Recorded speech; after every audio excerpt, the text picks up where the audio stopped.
아마 이걸 보게 되면 어떤 종목인지 굉장히 좀 궁금해하실 수 있는데 바로 확인을 해보도록 하겠습니다. 국내 최초의 의료지능 기반의 의료기기 솔루션 업체인데 올해 국내에서요 3분기 기준으로 영업이익과 당기순이익이 흑자된 기업이 이 관련된 종목 중에서 수많은 종목들이 있겠죠. 딱 두 개밖에 없습니다. 그 중에 하나고요.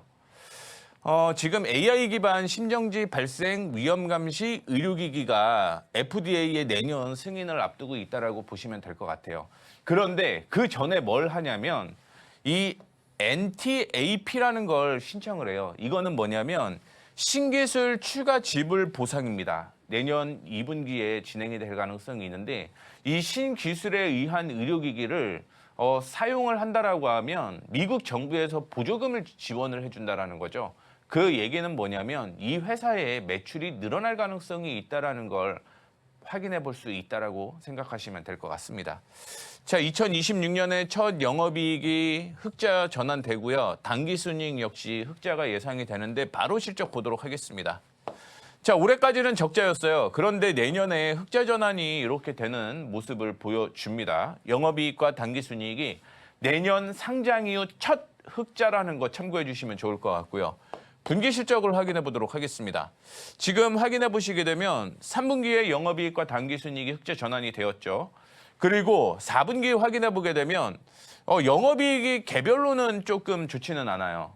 안 온데 우리는 항상 주식을 하면서 물론 매출과 영업이익, 당기순이익이 모두 증가하는 걸 1순위로 뽑으면 됩니다. 그런데 영업이익과 당기순이익 기준으로 보게 되면 주가에 가장 영향을 미치는 건 당기순이익이에요. 그러면 당기순이익도 우리는 두 가지로 볼 수가 있어요. 당기순이익 지배가 있고 당기순이익 비지배가 있는데 당기순이익 지배만 PER과 EPS에 영향을 주기 때문에 지배만 보시면 돼요. 그런데 3분기에 10억에서 4분기에 12억으로 늘어나죠. 그리고 내년에 영업이익과 당기순이익이 본격적으로 흑자 전환이 됩니다.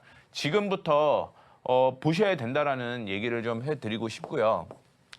주가의 경우는 이전에 거의 7만 원대까지 올라갔었는데 현재 지난 금요일 기준으로 이제 3만 원 간당간당하게 올라왔다라고 생각을 하시면 될 것 같습니다.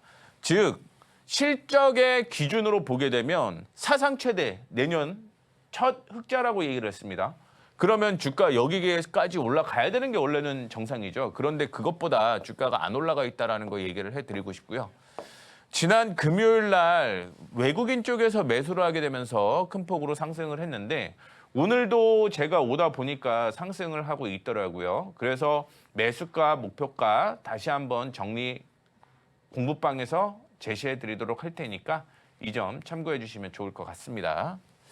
자, 두 번째 종목입니다. 두 번째 종목은요. 역시 의료기기가 포함이 되어 있는데 그것보다는 디바이스 쪽으로 여러분들이 좀 생각을 하시는 게 좋을 것 같아요. 그동안 올해까지는 자회사가 실적이 안 좋았어요. 그런데 자회사가 이제 BEP를 만들었습니다. 투자 대비 본전을 만들었다라는 얘기겠죠. 그러면서 연결로 이제는 당기순이익이 손실을 안 볼 수 있다라는 거죠. 그만큼 실적 기대감이 높은 종목이라고 생각을 하시면 될 것 같고요. 그다음에 내년부터는 메모리 모듈 사업이나 서버용 공급이 시작이 된다라고 얘기를 하죠. AI와 연관이 되어 있는 모멘텀이라고 생각을 하시면 될 것 같고요. 스마트 의료기기 관련해서는 자회사가 일본 시장에 안착을 했습니다. 6월 달부터 안착 시작을 해서 3분기에 안착 시작한 걸 확인을 했어요.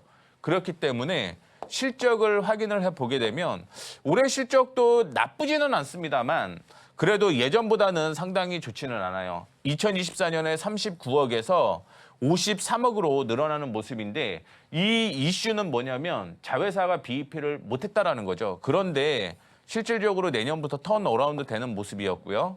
그다음에 4분기 실적이 3분기가 11억에서 64억으로 늘어납니다. 주가 바닥에 있고 이제부터 매수 타이밍 나오는 종목이라고 생각하시면 될 것 같습니다.